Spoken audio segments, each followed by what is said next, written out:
Bismillahirrahmanirrahim. Welcome to another exciting journey of learning mathematics with Book Time publication. Today we will learn something new and exciting in mathematics grade 1, unit number 4, that is about money, and our topic is do you have enough money.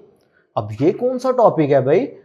इसमें आज हम सीखेंगे कि अगर किसी चीज की कीमत आपको पता चल जाए तो क्या आप बता सकते हैं कि आपके पास जो अमाउंट है, जो पैसे हैं, उनकी मदद से क्या वो चीज खरीद सकते हैं कि नहीं? आज हम इसके बारे में सीखेंगे। चलिए एक छोटा सा क्वेश्चन है, टिक if you can by the object with the money given in the box and cross if you can't buy it.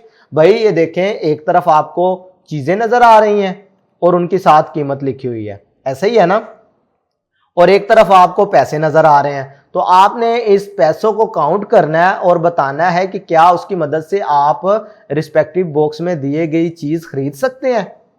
चलें जी स्टार्ट करते हैं। अगर तो खरीद सकते हैं तो टिक लगा देना, अगर नहीं खरीद सकते तो क्रॉस लगा देना है। चले मैं आपको करवाता हूं। देखिए जी, हमारे पास नोट कितने हैं? 2 10 वाले। इसका मतलब है हमारे पास 20 रुपए हैं। किताब की कीमत है हमारे पास 20 रुपए और हमारे पास भी टोटल कितने पैसे हैं? 20 रुपए।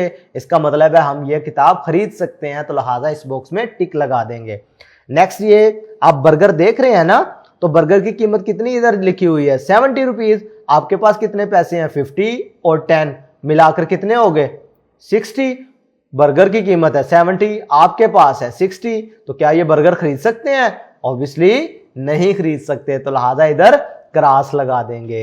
अब इधर देखें, ये कैप है, कैप की कीमत कितनी लिखी हुई है? 100 रुपीज और आपके पास कितने पैसे हैं?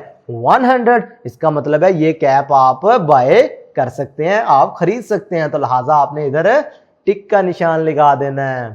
क्लियर है? आज के लिए इतना ही। अल्लाह हाफिज।